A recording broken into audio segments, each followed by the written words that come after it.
Joe in real life. I am beyond insanely sore today. I'm gearing up for my yoga practice, and I'll do something later, but I don't know what. I've been listening to music again, which is always a good sign. Something I don't talk about is I like to listen to a genre. I call this genre post-pop. That's not a real genre, I don't think.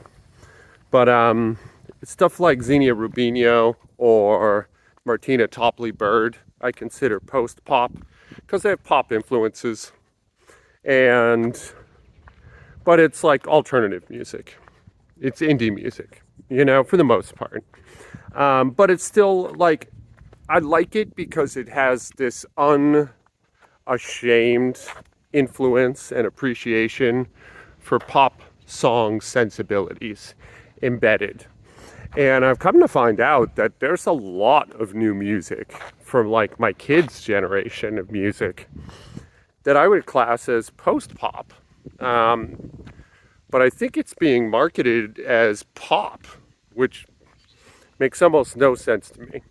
So anyway, this is kind of a long story, but I was listening to a young artist yesterday, Ecca Vandal, Ecca Vandal. And I loved it, And it's got a mainstream appeal. I think it's relatively popular, but it's also very much, in my mind, post-pop.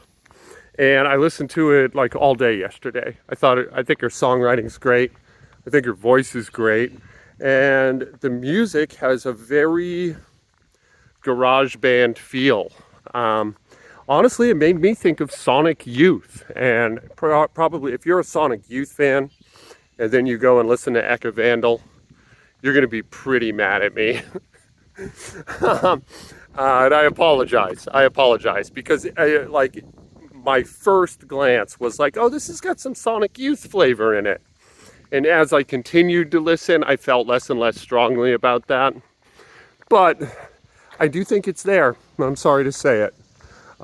Anyway, the point of my story, I really screwed my app's algorithm up because I've been listening to technical death metal and black metal for like 3 months. And then I listened to Ecca Vandal for like, I don't know, 3 or 4 hours. Jesus. And my algorithm's super confused. So it recommended a band to me today, combining death metal and Ecca Vandal. And it's called Squid Pisser. I forget the title of the album, but it is, without a doubt, the most chaotic and unhinged thing I've ever listened to. I guess it's metal in the noise rock family, but as you can see, I hesitate to even call it that. It's certainly noise. It sounds, for sure. And like, it's delightful. It's so delightful.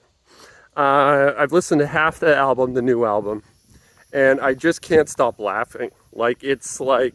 And I'm not laughing at it. I hope I'm laughing with it. Super high energy, insanely high energy, insanely discordant, and clearly somehow composed to be that way. I'm struggling with that because it is possible that it was just random. I doubt it, but it is possible. And I'm prepared to hear counter arguments if you have one. I do think it is possible, but just when I hear stuff like this, I like to close my eyes and imagine what it would take for me to write this, And so far I listen to Squid Pisser. I just get blank. I just get nothing.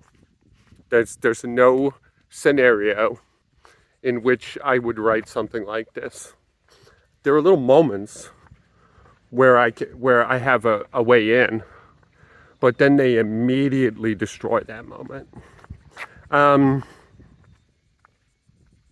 girlfriend has this thing where I make her listen to stuff like this and then I laugh because she hates it so much. And I think I'm gonna put words in her mouth, you know? I think that she thinks that I don't actually enjoy this music. And then in fact nobody does, because they can't, because it's not music and it's not enjoyable. That we're pretending so that we can keep our position on the hierarchy of the coolest kid on the block, right? Or something like that idea. And that's half wrong. It's only half wrong. And I'm going to tell on us.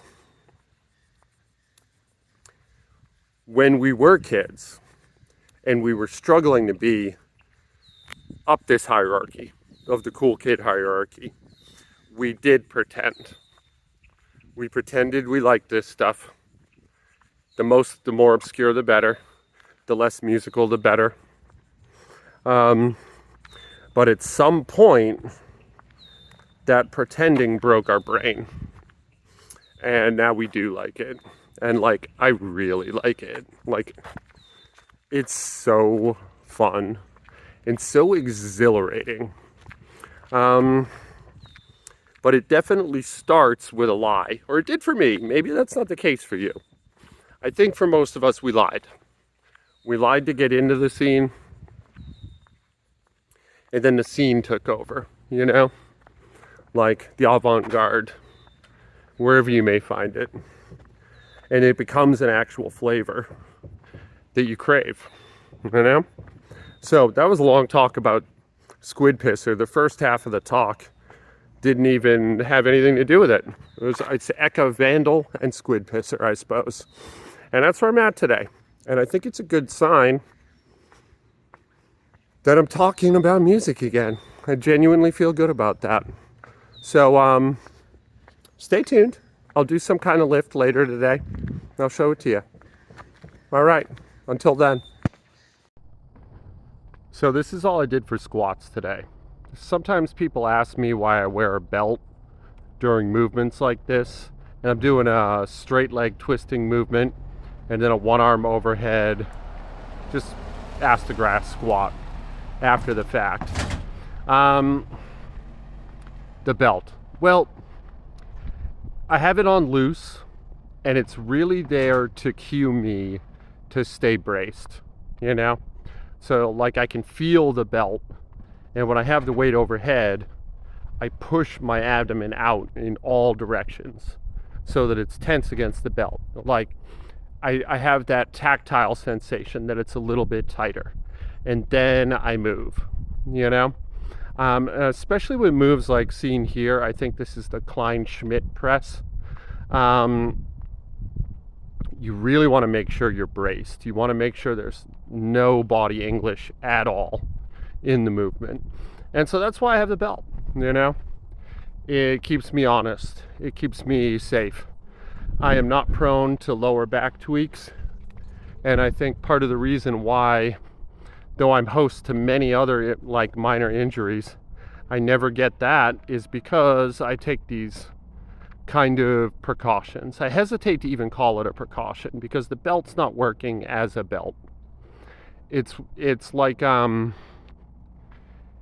got a blindfold on and I'm moving around by feel, you know? Only the feel's happening in my midsection. This is just 35 pounds. I think I started with 20. And I'm only showing you bits and pieces.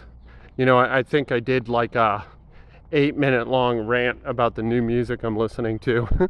And I did my yoga and I was wiped, so I took a little break. Played some Splatoon, which is a hilariously goofy game and has really helped me with my grieving process. But that's a story for another day, perhaps tomorrow. And here, I'm just playing. It's a rest day, basically, recovery. So I'm just working on movements that aren't going to leave me feeling wiped out and are going to put some fortification in positions where I don't feel especially strong. I really like this movement, the one arm overhead squat, you know, because you get that sort of side body movement involved, and you got that straight arm. Like, I don't think anything works the medial deltoid quite like straight arm overhead movements. It's the only thing that's ever made them sore on me. But anyway, that's it. This video is too long. That's it for today. I love you guys. Be good to each other. I'll see you tomorrow.